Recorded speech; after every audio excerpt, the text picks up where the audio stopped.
로마서를 이제 계속 들어가는데 오늘 우리가 읽은 본문의 주된 이 초점은요, 사망이 왕노릇하는 역사와 생명 안에서 은혜가 왕노릇하는 그 역사 두 가지를 비교하게 됩니다.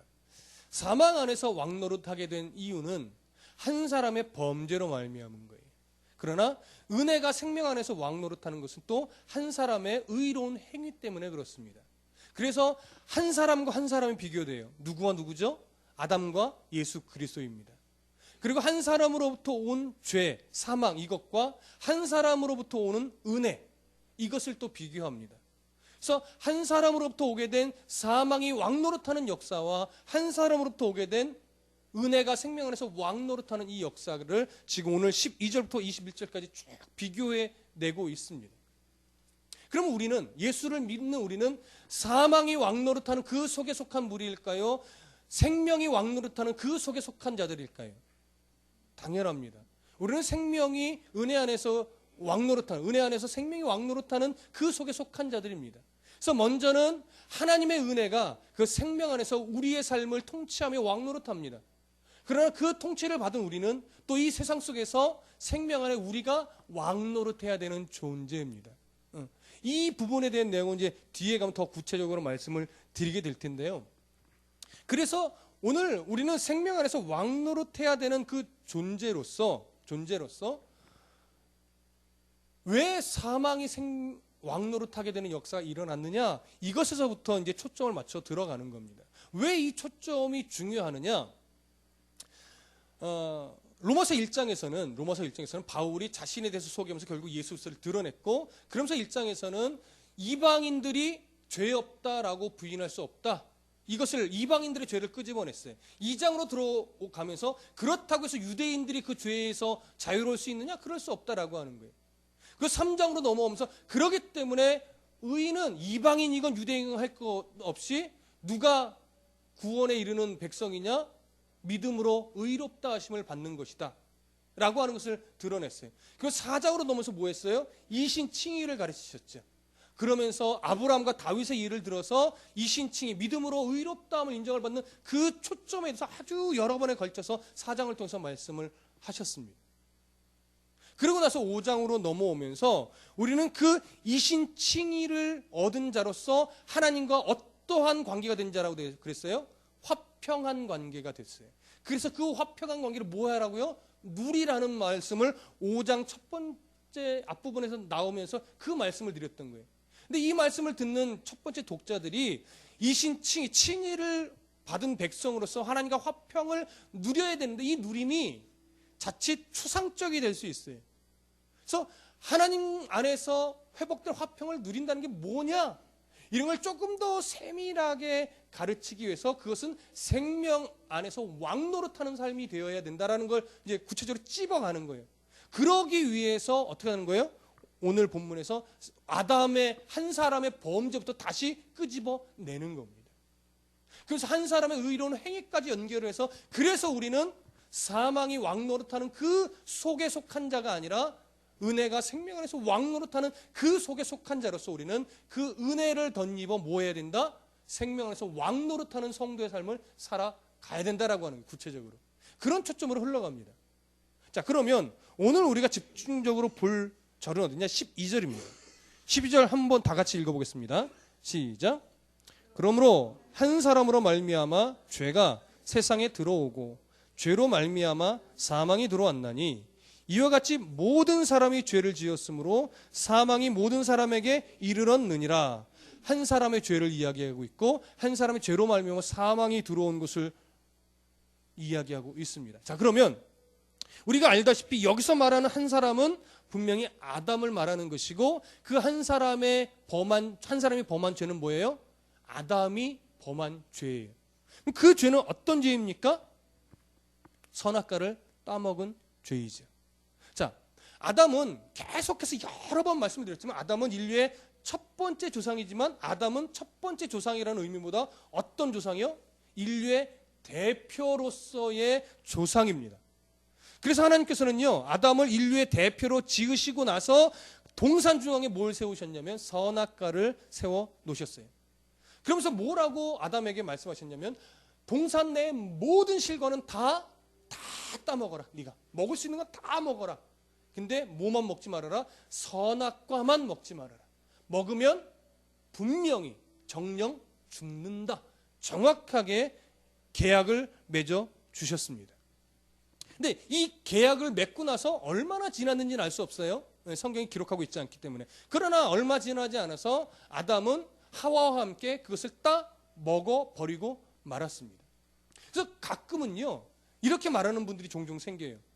그 과일 하나 따먹은 게 뭐 그렇게 대단한 일이라고, 인간을 사망에 이르게 하고 에덴에서 쫓아내냐고, 너무 야박한 거 아니냐고, 이런 식으로 반응하시는 분들이 종종 있는데 이건 그런 차원의 문제가 아닙니다. 아담이 인류의 대표로서 선악과라는 하나의 그림을 가지고 맺은 계약이라는 차원이 있기 때문에 이게 너무 중요한 거예요.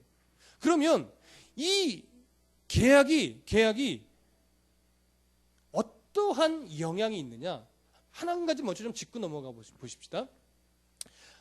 하나님께서 아담과 맺은 선악과의 이 계약이요, 하나님이 원래 작정하셨던 그 결과, 하나님이 원래 작정하셨던 그 결과에는 영향을 미칠까요? 이 계획에 이 계약을 뭐 파기하는 여부가?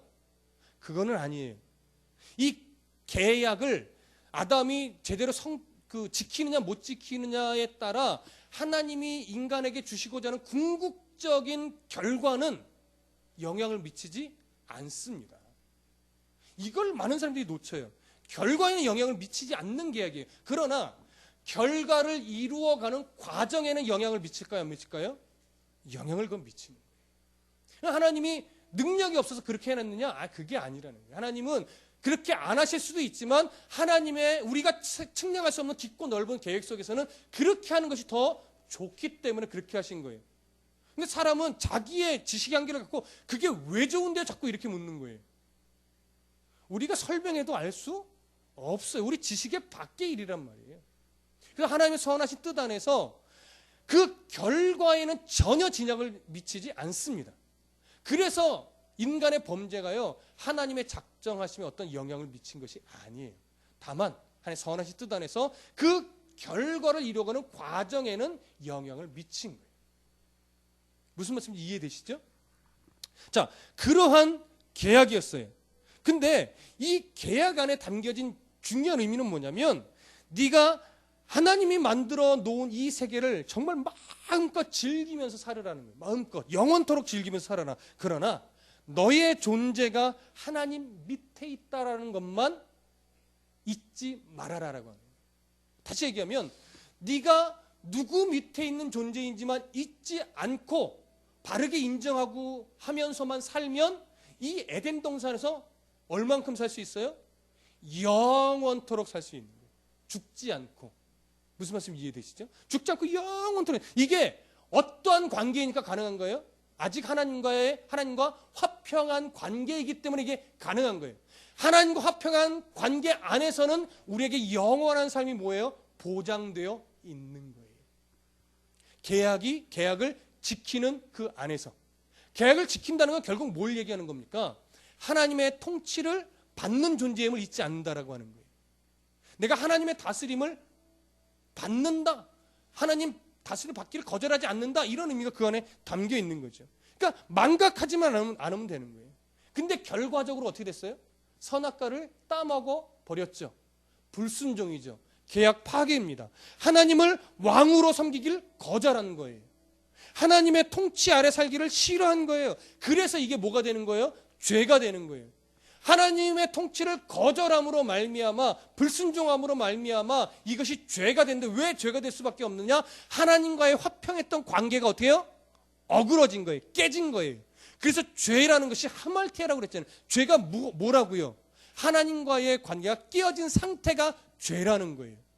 이미 관역에서 벗어났어요. 벗어난 결과를 이야기하는 것이 아니라 조준 자체가 잘못된 그 상태를 말하는 거예요. 우리가 하나님과의 관계가 어그러지면요, 하나님 앞에서 조준 자체가 바르게 될 수 없어요. 그래서 그것이 죄인 거예요. 그래서 이 아담의 계약 파기로 인해서, 아담의 이 범죄로 인해서 아담 이후의 모든 인류가 하나님과의 화평을 잃어버렸습니다. 버리게 된 겁니다. 이것이 죄라는 거예요. 그러니까 아담과 맺은 이 선악과의 계약이 별거 아닌 것처럼 보일 수 있지만 얼마나 중요한 계약이었는지 우리가 여기서 엿볼 수 있는 것이죠. 자, 그럼 보십시오.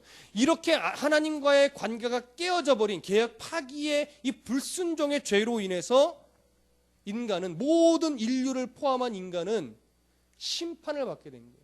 심판을 받아 뭐가 주어졌죠? 정죄받게 된 거죠. 정죄받게 되니까 계약대로 뭐가 와야 됩니까? 계약대로 사망에 이르러야 되죠. 사망이. 그럼 보십시오. 여기서 말하는 사망은요, 영적인 사망과 육적인 사망 두 가지를 다 포함하는 겁니다. 생명의 원천이신 창조주 하나님과의 화평을 잃어버리고 에덴에서 쫓겨난 그 자체가 이미 영적으로 뭐예요? 죽은 것과 같아요. 영적으로 죽었다라고 하는 이것이 가시적인 결과로 드러난 게 뭐예요? 육체적인 사망이에요. 그러니까 육체적인 사망은 영적으로 죽은 자가 됐다라고 하는 하나의 증거예요. 그러니까 영적으로 죽었다라는 건 뭐예요? 하나님과의 화평을 결국 회복하지 못한 상태로 죽은 거니까 그 영은 어디에 갈 수밖에 없는 거예요? 지옥에 갈 수밖에 없는 거죠. 왜요? 하나님의 나라는 하나님과의 화평한 관계를 회복한 자만이 갈 수 있는 곳이기 때문에 그렇습니다. 자, 이것이 성경에 정확하게 드러나 있는데 창세기 5장을 한번 가보십시오. 창세기 5장.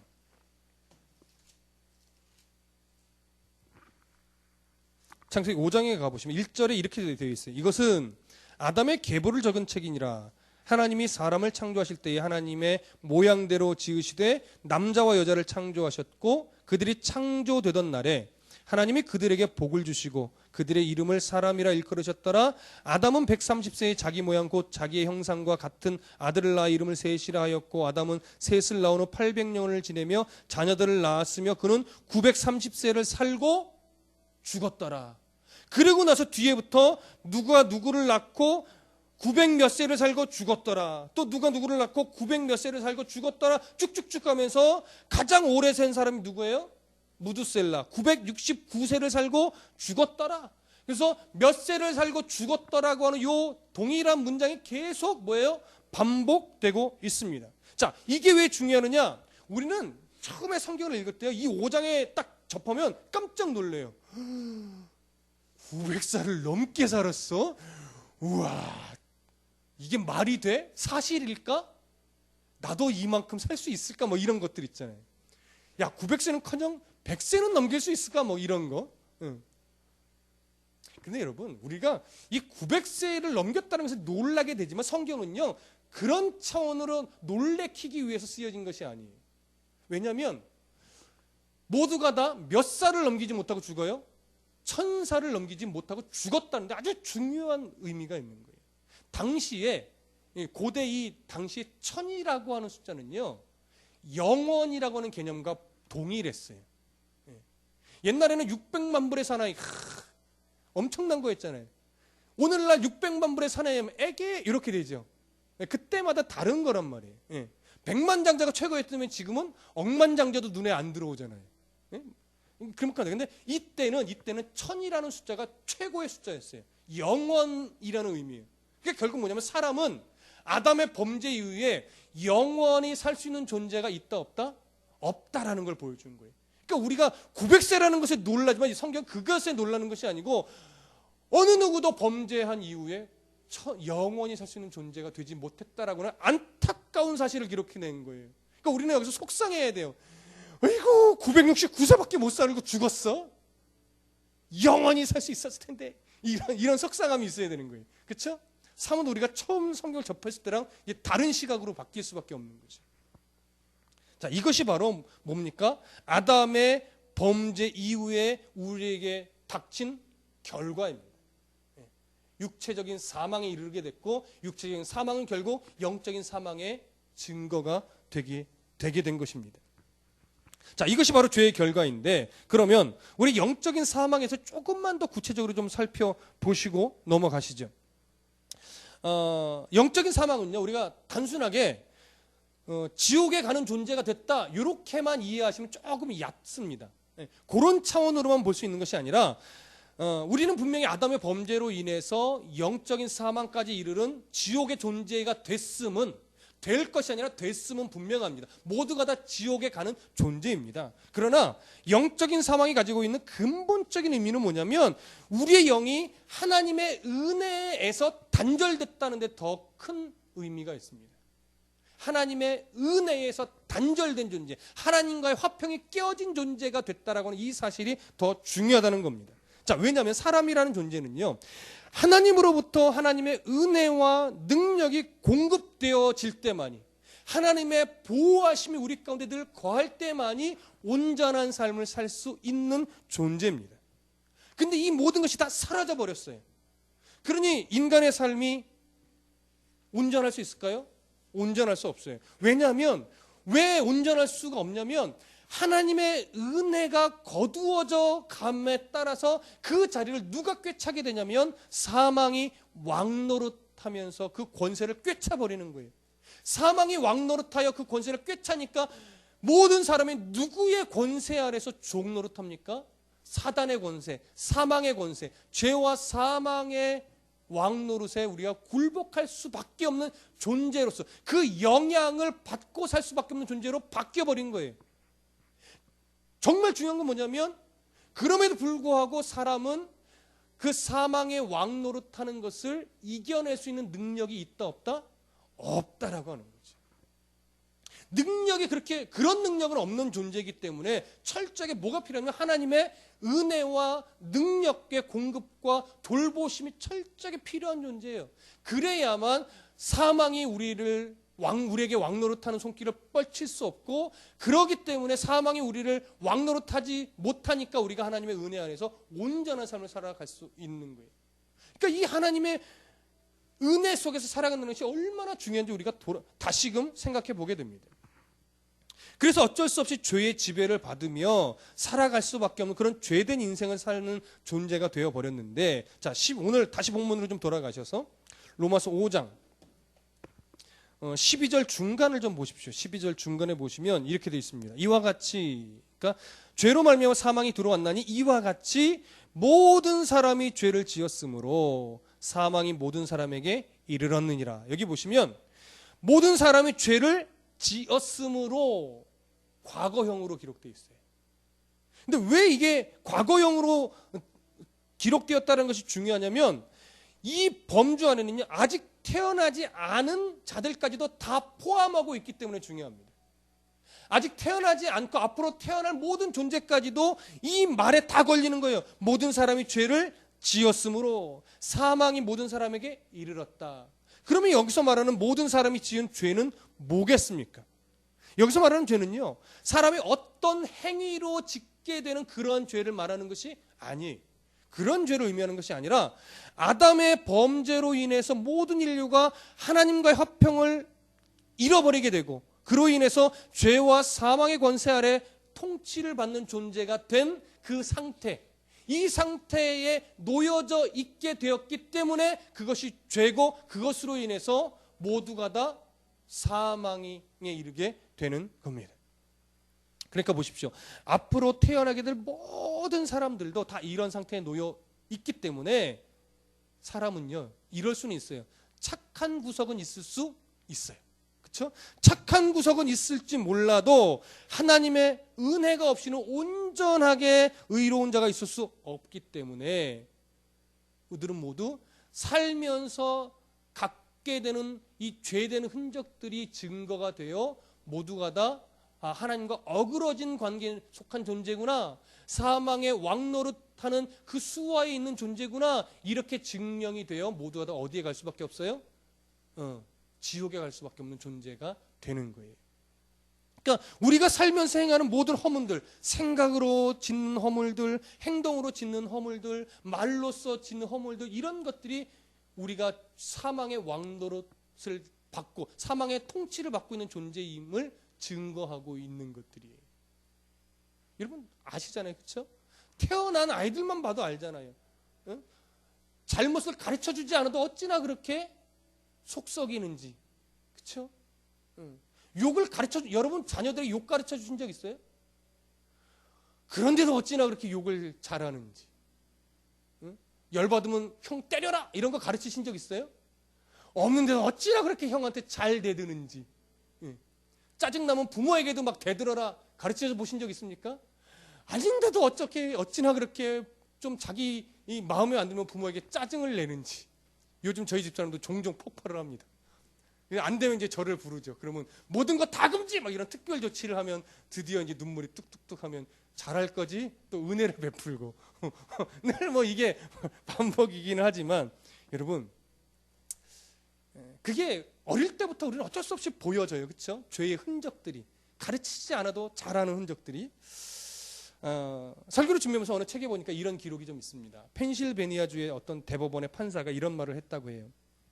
만일 설교하는 자들이 과거에 변호사들이었다면 인간의 마음의 타락을 훨씬 더 분명하게 알고 말할 것이다 이렇게 말합니다. 그래서 뭐라고 말하냐면 전적 타락이라고 하는 인간의 이 전적 타락, 전적 부패라고 하는 이 옛 교리가 이 세상에 팽배해 있는 거짓과 음욕과 살인을 설명할 수 있는 유일한 것이다.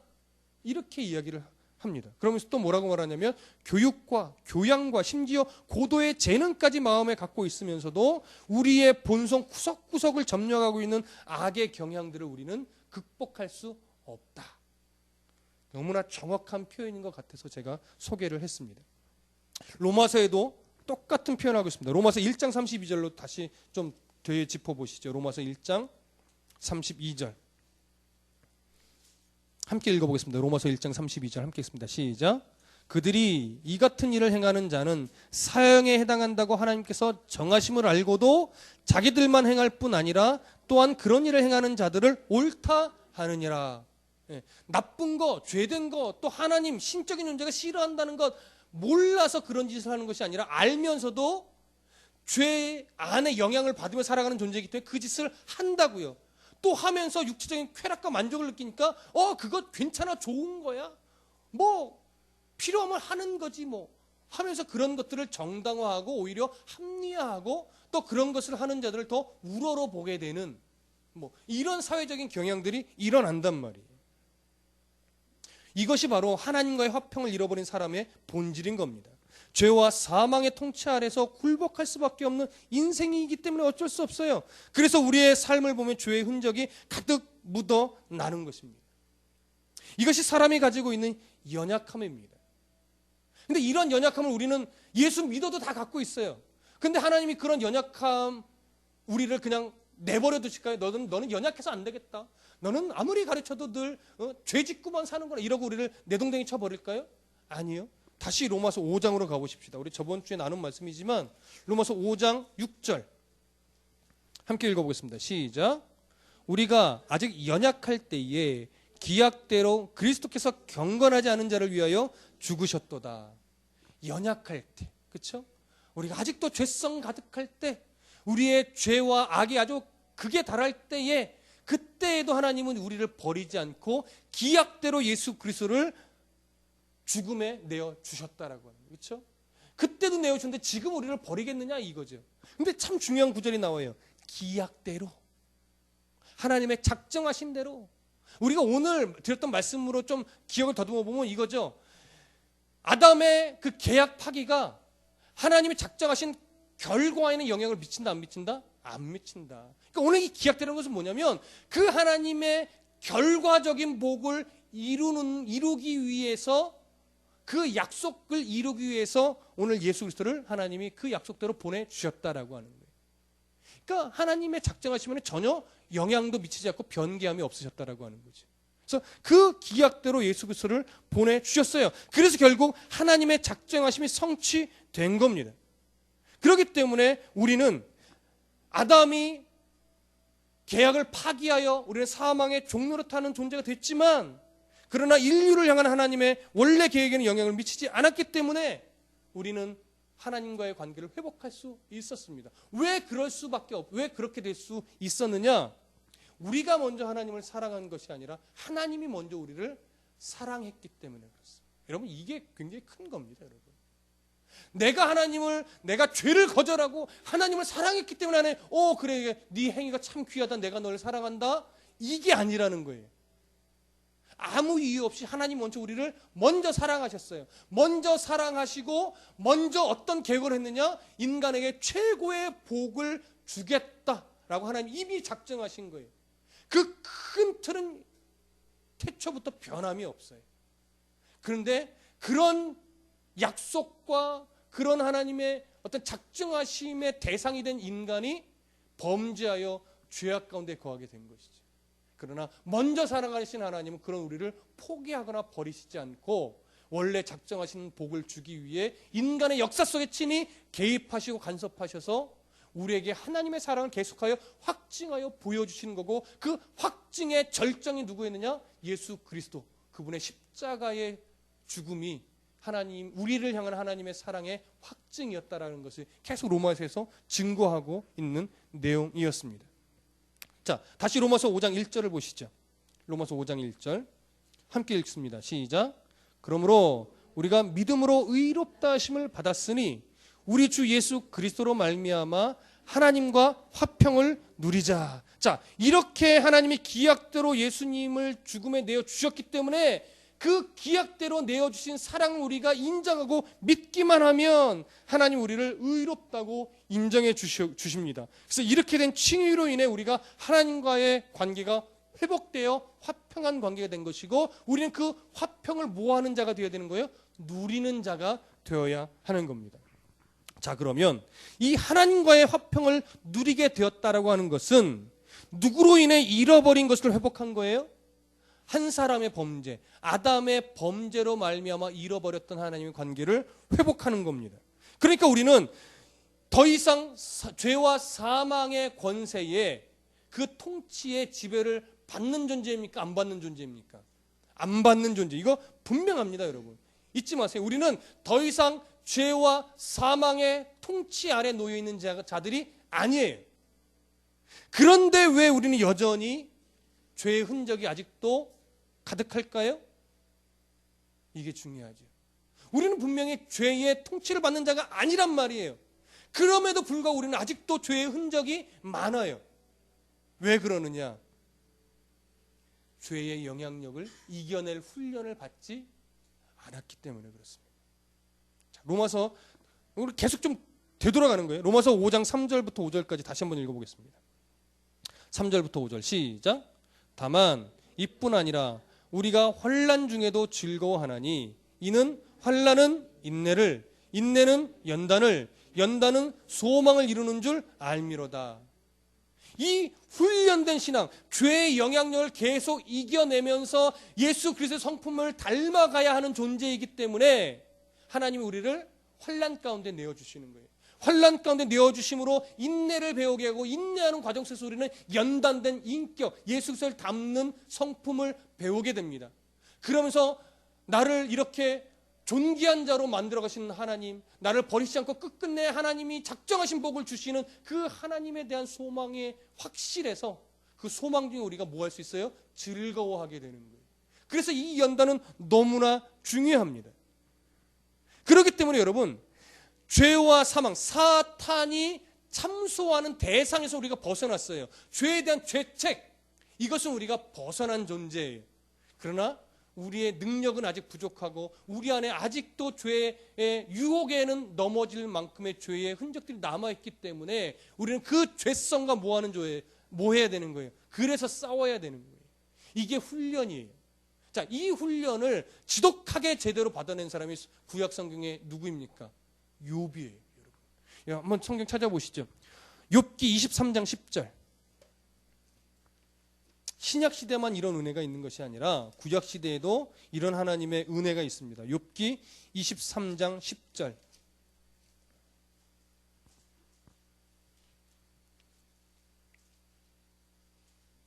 자, 욥기 23장 10절 함께 읽어보겠습니다. 23장 10절 시작.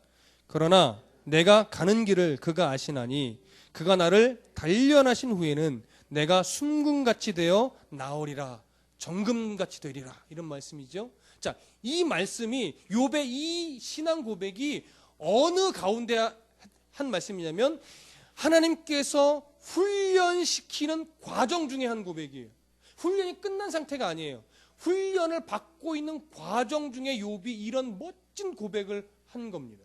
그러면 이 고백을 하는 게 되기까지를 좀 살펴보았으면 좋겠는데, 욥기 1장과 2장을 보시면 어떤 내용이 있냐면 욥이 재산을 잃고 자식을 잃는 상황이 나와요. 근데 욥이 가족을 잃고 재산을 잃을 때 사탄이 하나님께 참소를 하며 욥이 아무 이유 없이 하나님을 잘 섬기겠습니까? 하나님이 복을 많이 주시니까 그랬죠. 이렇게 참소를 하는데 그 이전에 욥기 1장으로 좀 먼저 가보세요. 1장 1절부터 5절까지 함께 읽어보겠습니다. 욥기 1장 1절부터 5절까지 시작. 우스 땅에 욥이라 불리는 사람이 있었는데 그 사람은 온전하고 정직하여 하나님을 경외하며 악에서 떠난 자더라. 그에게 아들 7과 딸 3이 태어나니라.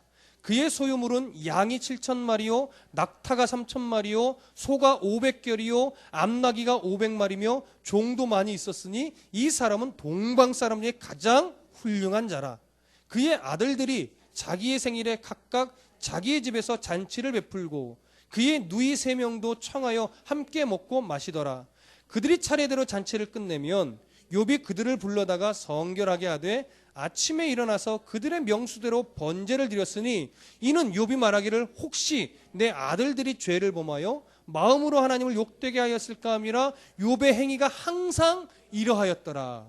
여러분 놀랍지 않습니까? 1절은요 욥의 신앙이 어떠한 자였는가 말하고 있어요. 온전하고 정직해요. 하나님을 경외해요. 악에서 떠난 자였어요. 내적으로 하나님 앞에 얼마나 바른 신앙을 갖고 있었는지 몰라요. 그로 인해서 외적으로는요 자녀의 복과 물질의 복을 넘치도록 받았어요. 자녀를 보세요. 아들 7과 딸 3, 10명이에요. 당시 열이라는 숫자는 완전한 숫자입니다. 하나님 앞에 완전한 복을 받았다라고 하는 거예요. 소유물도요. 양이 7,000마리요 낙타가 3,000마리예요. 10의 단위로 가죠. 하나님 앞에 정말 물질적으로도 완전한 복을 받았다라고 하는. 근데 그것뿐만입니까? 5절에 가면 자식들이 또 범죄할까 봐 자식들의 명수대로 늘 항상 번제를 드리는 제사에 열심을 냈던 사람이에요. 하나님이 늘 예배하던 사람이라는 거예요. 그렇죠? 얼마나 이런 사람이 오늘날도 있었으면 좋겠어요. 그렇죠? 물론 있을 텐데 여러분들도 그런 유의 한 분이고 그렇게 되어 가고 있겠죠. 저도 마찬가지입니다. 이렇게는 안 되지만 근데 이 믿음이 얼마나 삶 가운데 적용이 됐었냐면 사단의 참소로 인해서 하루 만에 모든 재산이 다 날아갔어요. 뿐만 아니라 10명의 자식이 다 죽었어요. 그런데 욥이 어떠한 고백을 합니까? 자, 1장 22절 함께 읽어보겠습니다. 시작. 이 모든 일에 욥이 범죄하지 아니하고 하나님을 향하여 원망하지 아니하니라. 놀랍지 않습니까? 하루아침에 모든 재산이 쑥대밭이 됐어요. 자식 10명이 죽었어요. 저 같으면요 벌써 숨 넘어갔을 거예요. 재산도 없지만 재산 둘째치고 3명이나 있는 자식이 하루아침에 다 죽었다면 이게 제가 온전한 정신에 살 수 있겠습니까? 저도 자신 없어요. 여러분은요? 한 명만 죽어도 막 난리 날 거려. 하나님 살아계신 거 맞냐고. 목사님 도대체 하나님 정말 살아계신 거 맞냐고 저 찾아와서 막 난리 피지 않겠습니까? 근데 욥은요 10명이나 죽었는데 범죄하지 않았어요. 그리고 2장에 들어가면 어떤 일이 벌어집니까? 사단이 또 범죄하는, 사단이 또 참소하는 거예요. 하나님이요 물질만 거둬서 그렇지 건강까지 쳐보세요. 분명히 하나님을 대적할 거예요. 그랬더니 그래 그때서야 하나님이 생명만 손대지 말고 몸도 네가 알아서 해라. 그랬더니 몸에 완전히 악창이 들게 하잖아요. 손으로 긁을 수 없어서 기왓장으로 긁어요. 온몸을요. 그 몸이 성한 데가 어디 있겠습니까? 나중에 친구들이 이 욥을 찾아올 때요. 욥인지 알아보지를 못했대요. 처음에 성경의 기록을 보면. 얼마나 얼굴부터 온몸을 다 긁어냈는지 그게 고름과 피가 뒤섞여서 있으니 그게 사람이겠습니까? 그런데 2장 10절 보십시오. 아내까지도 하나님을 저주하고 죽으라 이렇게 막 저주를 퍼붓고 갔어요. 근데 10절에 이렇게 말합니다. 함께 읽어봅니다. 시작. 그가 이르되 그대의 말이 한 어리석은 여자의 말 같도다. 우리가 하나님께 복을 받았은즉 화도 받지 아니하냐 하고 이 모든 일에 욥이 입술로 범죄하지 아니하니라. 욥이 입술로 범죄하지 않았습니다. 1장 21절에 유명한 말씀 하잖아요. 내가 모태에서 알몸으로 나와 싸운즉 또한 알몸으로 그리로 돌아가올지라. 주신 이도 여호와시요 거두신 이도 여호와시니 여호와의 이름이 찬송받으실지어다. 그 유명한 적신론입니다. 이게 욥이 하루아침에 모든 재산 잃고 자식을 잃었을 때 이럴 고백을 했고, 몸에 악창이 들리고 아내도 자기를 저주하고 도망갔을 때에도 입술로 범죄하지 않았다고 성경이 기록하고 있어요. 여러분, 이런 신앙 가질 수 있겠습니까? 저도 솔직히 자신 없습니다. 욥은 이런 인물이에요. 그런데 참 이상한 장면이 나와요. 그렇게 시간이 좀 흘러요. 많이 흐른 건 아니지만 3장 1절 3장으로 넘어가서는요, 드디어 욥이 하나님 앞에 원망하기 시작해요. 3장 1절 읽어봅니다. 시작. 그 후에 욥이 입을 열어 자기의 생일을 저주하니라. 3절에 보면 내가 난 날이 멸망하였다면, 태어난 나를 저주해요. 11절에 가보면 어찌하여 내가 태에서 죽어 나오지 아니하였던가, 차라리 뱃속에서 죽어서 나왔다면 더 좋았겠다, 이렇게 얘기를 해요. 21절에 보면 이러한 자는 죽기를 바라도 오지 않는구나, 지금이라도 죽었으면 좋겠다라고 이야기를 해요. 그러면서 3장 26절 함께 읽어봅니다. 시작. 나에게는 평온도 없고 안일도 없고 휴식도 없고 다만 불안만 있구나. 여러분 보십시오. 저를 보십시오. 욥이 앞에서 정말 기가 막힌 고백을 하잖아요. 감히 우리는 흉내도 낼 수 없는 고백을 그렇게 했잖아요. 그런데 지금에 와서 완전히 180도 바뀌어서 자기의 태어난 것, 생일 저주하면서 원망하면서 지금이라도 좀 죽여달라고, 내게는 지금 불안밖에 없다고, 이런 말도 안 되는 고백을 하죠. 어떻게 이렇게 바뀔 수 있을까요? 어떻게? 잘 보세요. 아담이란다. 욥이 그 첫머리에 드렸던 고백이 거짓이었을까요? 아니에요, 여러분. 진심이었어요. 진짜 마음속 깊은 곳에서부터 드렸던 하나님 앞에 진짜 정직한 신앙 고백이었다고요. 그러나 보세요. 그 고백들이 정말 진실하고 정직한 아주 귀한 고백이었음에도 불구하고 훈련된 고백이었을까요? 아직 훈련의 과정을 거치지 않은 고백이었어요. 무슨 말씀인지 아시겠습니까? 그와 같이 순전한 자가 없음에는 틀림이 없지만 그런 욥도 아직 훈련의 과정을 거치지 않은 고백을 하고 있다고요. 그러니까 그렇게 좋은 신앙인도 훈련의 과정을 거쳐야 정금과 같은, 순금과 같은 신앙이 된다라고 하는 거예요. 아직 황금이에요. 정말 귀한 신앙인데 아직 불순물이 섞여 있는 거예요. 교회를 어릴 때부터 다녔던 분들은요, 청년 시절이나 학생 시절을 돌아보면요, 정말 신앙이 좋았던 선배들이 꽤 있어요. 어쩜 저 선배는 저렇게 신앙이 좋을까? 그런데 30살이 되고 한 40살이 되고 이렇게 지금 돌아서 그분들의 보면요, 꽤 많은 선배들이요, 신앙을 떠나 있어요. 그때 후배들한테 성경을 가르치고 신앙이란 이런 거야, 기도, 찬송 막 이런 걸 가르칠 때는요, 막 성경 공부 리더도 하고 막 이런 모습들을 보면 나는 언제쯤 저런 선배의 신앙을 내가 흉내낼 수 있을까 막 이런데, 지금은 와서 보면 너무나 많은 그 귀한 신앙 고백을 했던 선배들이 신앙을 다 떠나 있어요. 왠지 아십니까? 청년 때까지는요, 사회를 경험하지 않는, 사회생활을 들어가기 전까지의 신앙은 아직 훈련되지 않은 신앙이라고 해요. 비로소 세상 속에 내가 홀로 전쟁터 속에 들어가서 그 세상 속에서 하나님을 믿는 믿음의 백성으로 싸워내는 치열한 전쟁터 속에서 정말 믿음의 싸움을 싸워야 되는데, 정말 믿음의 싸움을 싸워야 될 그 현장 속에서는 그 싸움을 안 싸웠던 거예요. 그 싸움이 싫은 거예요. 그 싸움이 불편한 거예요. 그래서 믿음의 싸움을 싸우지 않고 세상에 타협해버리니까 난 아직도 하나님을 믿어라고 말은 하는데 신앙의 흔적, 하나님을 섬기는 흔적, 하나님 앞에 바른 신앙 고백이 없는 거예요. 다른 게 없는 거예요. 그냥 술자리 가면 똑같이 술 먹고, 담배 피는 자리 가면 똑같이 담배 피고, 세상의 쾌락을 즐기는 자리 가면 그냥 쾌락을 즐기는 거예요. 예수 믿는 자로서 다름이 없다고요. 예배도 안 드리고 하나님을 두려워할 줄도 모르는데 무슨 다름이 일어나겠습니까? 뭘 거절했기 때문에? 훈련된 신앙을 거절했기 때문에. 사람은요, 성도는요, 그리스도인은요, 훈련된 신앙의 과정을 거칠 때만이 비로소 하나님 앞에 정말 정금과 같은 신앙의 고백을 할 수 있습니다. 이러한 욕도 이런 신앙의 훈련 속으로 내던져졌어요. 그 과정 중간에 고백했던 고백이 아까 바로 그가 나를 단련하신 후에 내가 순금처럼 나올 겁니다. 이 고백이 그 중간에 했던 고백이랍니다. 그러고 나가서 그 훈련을 다 받고 나서는요, 욥은요 딱 한마디 해요. 하나님은 전능하신 분입니다. 전능하신 하나님 앞에서 더 이상 뭐라고 말할 수가 없는 거예요. 변명거리도 없고 내가 열심히 믿었다라고 하는 말하는 것도 의미가 없는 거예요. 왜요? 전능하신 하나님이 이미 내 삶에 앉고 일어섬을 다 보고 계셨고 주관하고 계셨기 때문에 그 안에서 나는 그저 하나님이 이끄시는 대로 엎으시면 엎드리고 끌고 가면 끌려가고 세워놓으면 쓰고 이 역할밖에 한 게 없는 거예요. 다만 욥이 잘한 건 뭐예요? 하나님이 이끄시는 대로 잘 끌려간 거, 그거밖에 없는 거예요.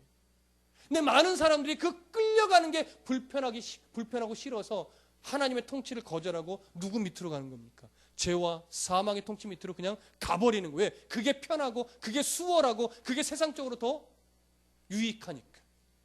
그러면 신앙이 못 자랍니다. 그러면 신앙이 꺾입니다. 그걸 과감히 거절하고 하나님의 훈련된 신앙 속으로 우리가 기꺼이 들어가서 하나님이 끌고 가시는 대로 내 몸을 내어 맡길 때 비로소 거기서 뭐가 나옵니까? 건강한 훈련된 결코 흔들리지 않는 그 신앙이 생겨나는 겁니다. 거기서부터 우리가 생명 안에서 왕노릇할 수 있는 성도로 변화되어지는 거예요. 여러분, 앞으로 이렇게 훈련된 신앙의 고백들이 우리 안에 넘쳐나기를 소원합니다. 이렇게 훈련되어지면서 차츰차츰 하나님 앞에 건강하고 바른 신앙 고백들이 일어나게 되는 그 상태가 뭐냐면 바로 생명 안에서 우리가 왕노릇하는 첫걸음이 되는 거예요, 여러분. 세상을 그렇게 되면 세상을 대하는 시각이 바뀌고 세상을 대하는 태도가 바뀝니다, 여러분. 대학을 바라보는 시선이 바뀌고요. 직장을 대하는 태도가 바뀌는 거예요.